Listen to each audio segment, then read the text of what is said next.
Hi guys, magandang umaga na naman at babiyahe na naman ang ating Kuya Shin. Bali gawin na natin guys yung mga another way ng pagde-deliver ng parcel dito sa Amazon Flex. Bali dyan sa harapan na yan ay ilalagay lang natin yung parcel, i-scan lang natin at boom, tapos na yan. At ito nga, naglalakad tayo para iwan sana yung parcel sa harap ng pinto dahil yun naman ang nakalagay. おはようございます。すいません、Amazon です。こちら荷物お渡しで大丈夫ですけども、いいですね。ちょっと重たいんで。 Pero dahil naabutan natin yung tao sa bahay na palabas, ayan at iaabot ko muna. I-check nyo din guys yung mapa na hihintuan nyo kasi pagka nagkamali kayo, ganyan na mangyayari. Lakad malala. And quick update lang pala guys, sa mga gustong mag-Amazon Flex, ay balita ko, kailangan na daw mag-schooling. Di ko lang alam kung gaano katagal, kung gaano kabilis. Pero kailangan na din daw mag-schooling dahil sa sobrang daming na-aksidente na naka-black plate.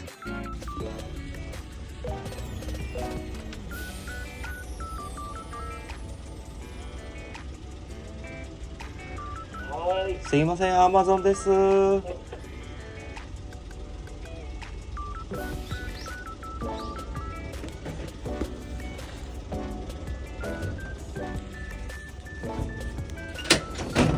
すいません、こちらお渡しで大丈夫ですので、どうも失礼します。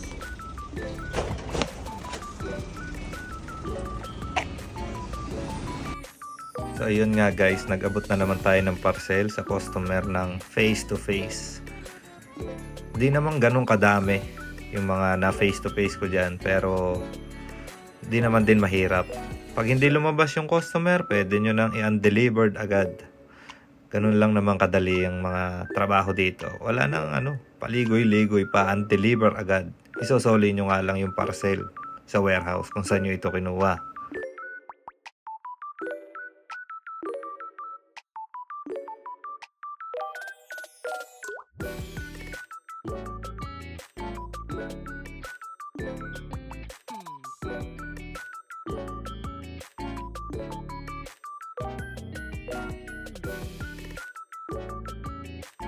So bali dito guys sa Amazon Locker is may dalawang uri siya ng locker. Isang kailangan mong i-scan yung parcel gamit yung scanner ng locker, at yung isa naman ay yung gamit lang yung cellphone mo gaya nito. I-scan mo lang yung parcel tapos gamit yung cellphone, tapos ngayon bubukas na yung locker ng kusa. Kumbaga konektado na siya sa Bluetooth natin guys.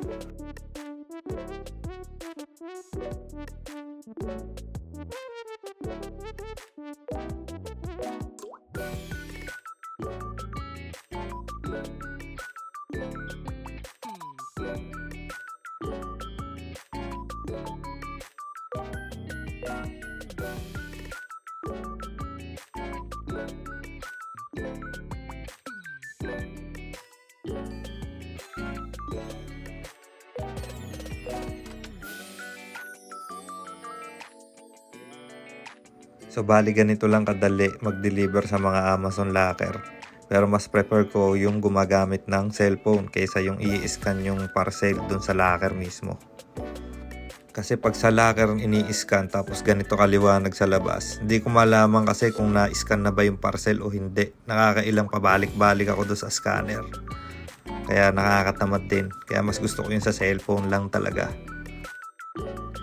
At dahil tapos na rin ang biyahe ko na ito, tamang tingin-tingin na lang ako ng Sakura kasi wala na akong time para tumambay sa mga lugar na maraming ganyan. Kumbaga work hard muna tayo.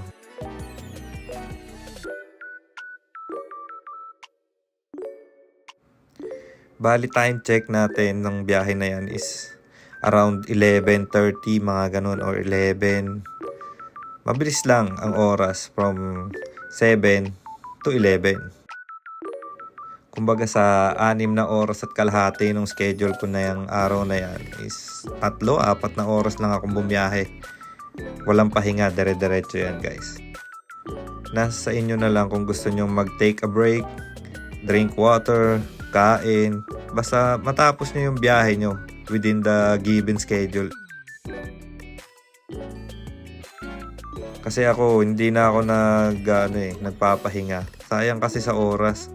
Ginagawa ko, tatapusin ko na lang, tapos ganyan, uwi na lang, chillax pa uwi. 'Di ba? At least mas mahaba yung oras ng pahinga ko sa bahay. Kaysa yung nasa labas ng kalsada, drive dito, drive doon. At least pag natapos na maaga, uwi, higa, ganun lang. Basic. Sa loob ng 6 na oras at kalahati na schedule, may isang lapad ka na. Pero iba-iba pa rin yan, conforme sa lugar kung saan kayo magde-deliver. Kasi dito sa lugar namin, ganyan lang ang bigayan. Isang lapad. So bali hanggang dito na lang for today's video kasi ito ay semi-quick tutorial lamang. Sa mga gustong magtanong, huwag kayong mahiyang mag-comment. And i-like, follow nyo na din tong page. Pati yung YouTube channel natin guys. Wala lang. For fun, for entertainment, and para may konting kaalaman tayo. Share lang ng ating mga konting knowledge. So yun guys. Thank you for watching. Let's go home. Peace out.